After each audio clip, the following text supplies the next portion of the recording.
Hi, everyone, and welcome to NAMI Maine Talks. In this episode, I'm here with Delaney from our Youth Education Department. My name's Ambrose and I'm from our Community Engagement team.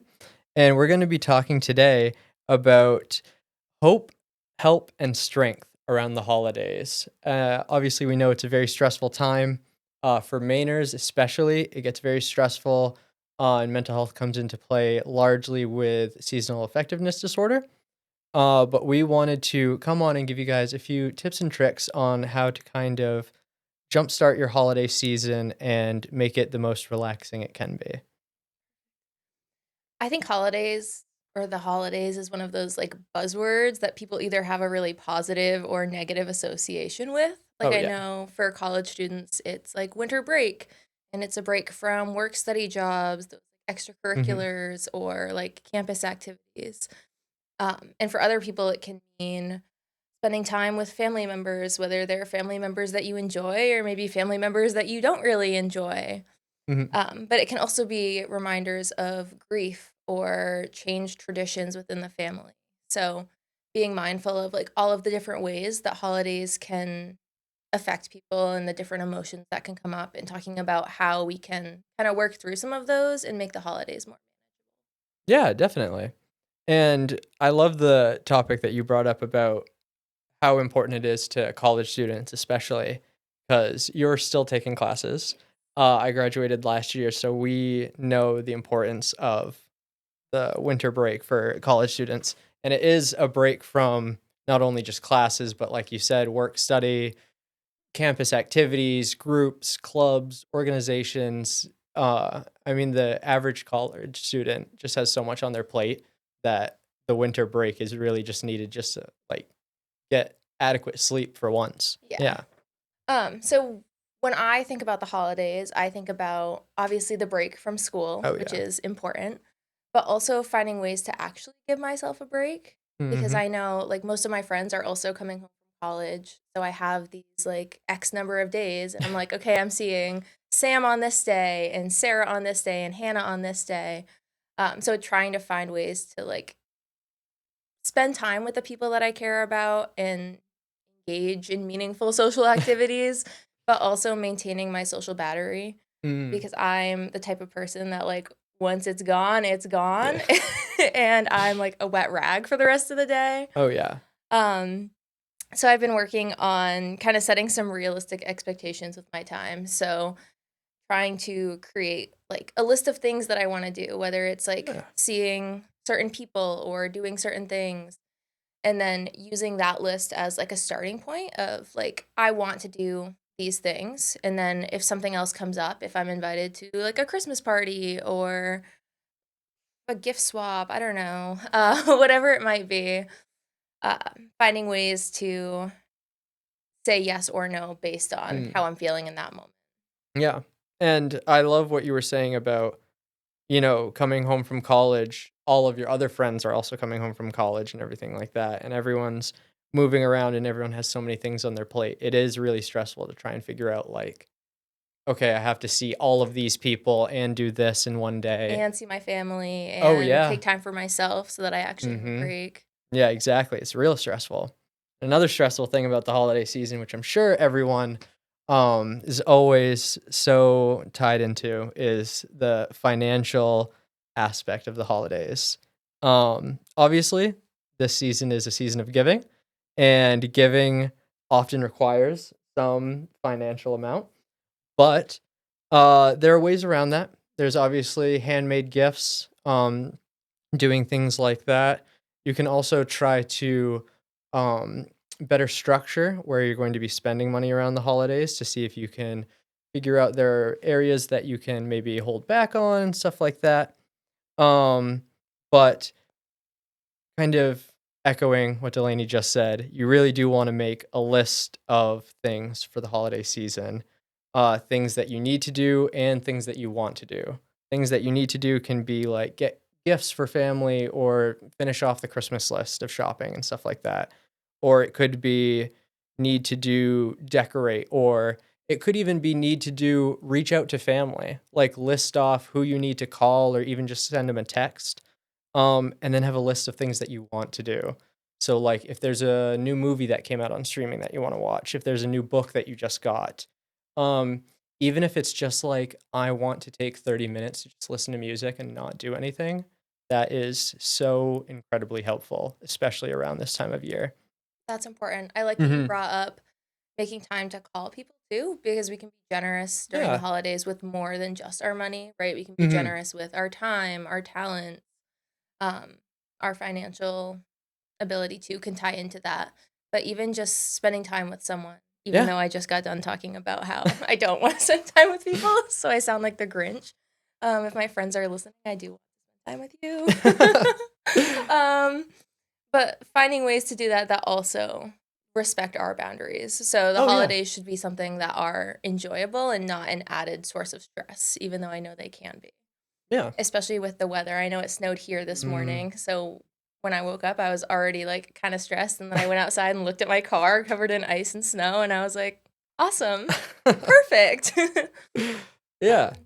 Um, Something actually I love the what you brought up about, kinda making gifts or having gifts be not just a financial thing, giving in other terms. Because my girlfriend, one of her hobbies is she likes candle making, and that turns into a gift idea that she hands out to people too. So it's kind of finding that intersection of, like, hobby and what you need to do can really be helpful. so I know you brought up how your girlfriend kinda manages the holidays, so I think that brings up an important thing about, like, who we spend our holidays with.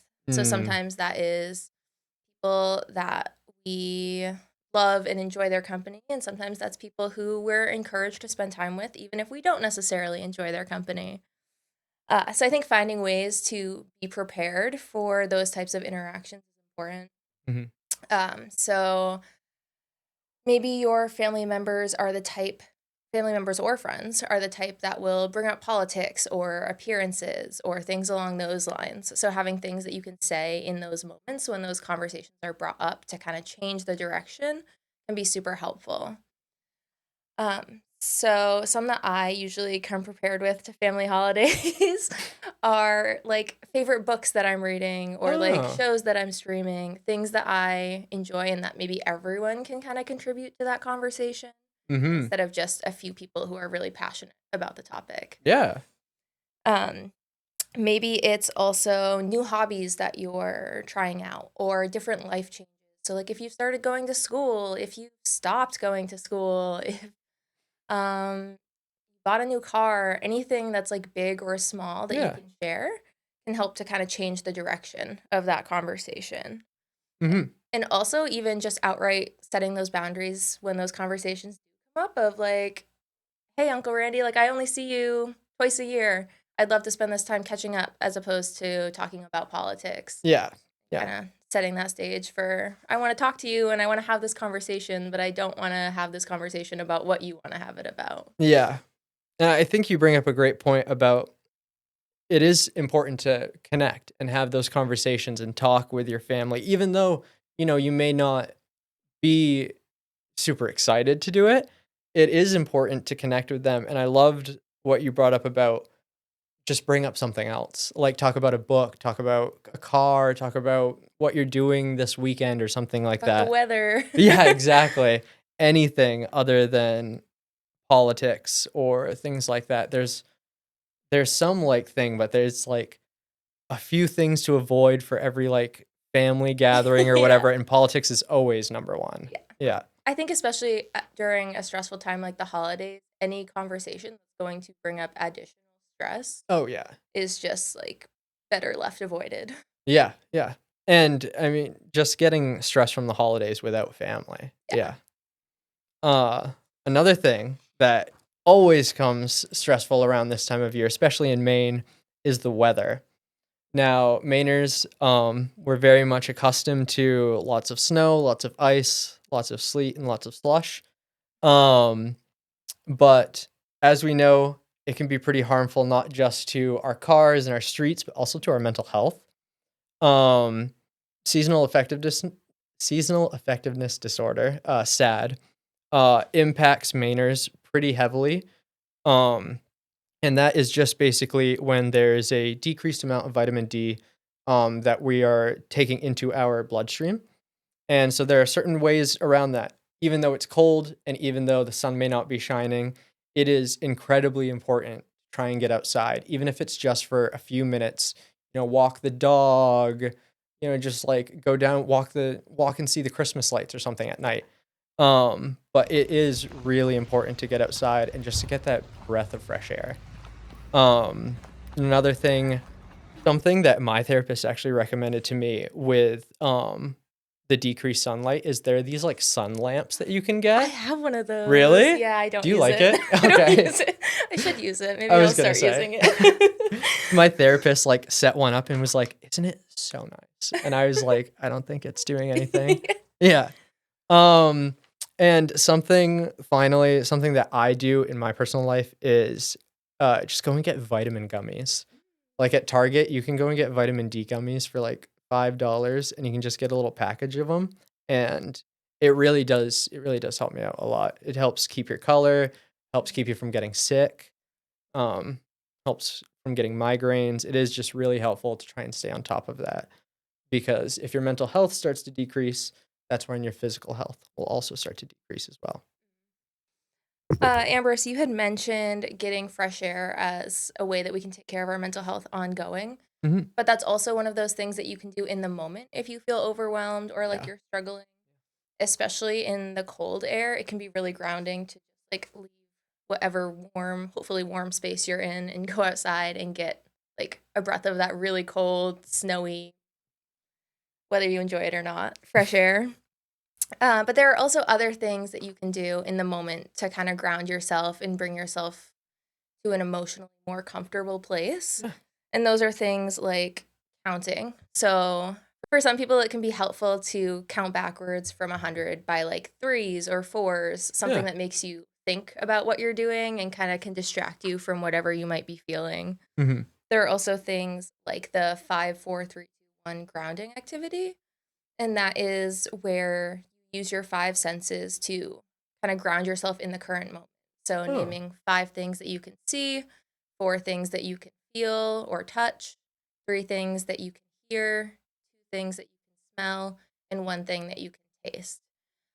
You can mess up with the order a little bit, but usually I try to bank on having taste be the last one because it's Yeah. pretty hard to name 5 things that you can taste at one time. Fair. Um, but sometimes if you mess it up, it's kind of funny and it's still grounding.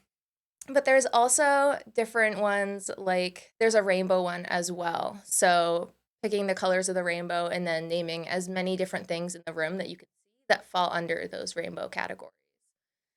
So different ways that you can keep yourself in tune with your environment when you feel yourself starting to get overwhelmed by any certain. Yeah. Nice. And there's other ways to kind of de-stress and try and find a way to ground yourself other than just doing those types of steps. One of the biggest things is do what you like to do.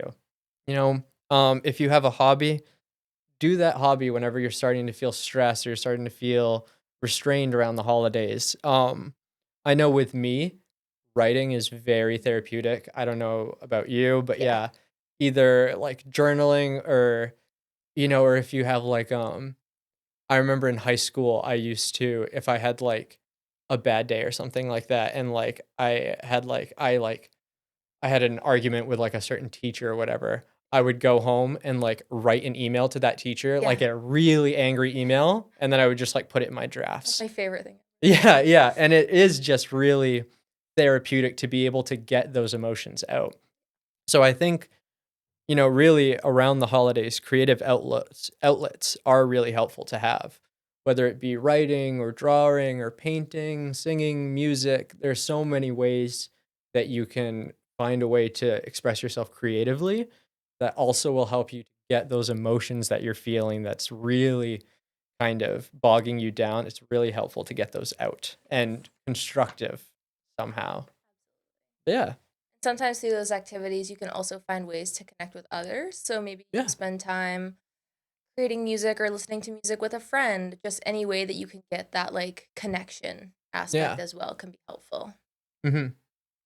So we had just talked about some of the different strategies that we can use to support our mental health during the holidays. But there are also some resources available for when those strategies don't feel like enough or you feel like you could use some additional support. And one of those is the NAMI National Helpline, which offers mental health information, resources, and support. And we'll link that information to contact them below. And we also have crisis resources. So if you're looking for general support and information, the NAMI National Helpline is a great resource. But if you're looking for specifically support in a crisis situation, we recommend that you contact 988. So that is available by call or text. And we actually have another podcast episode about connecting with crisis that you can feel free to reference if you're looking for more information about what that looks like, sounds like. It's a great resource. Yeah. Thank you guys so much for watching, and we hope to see you next time.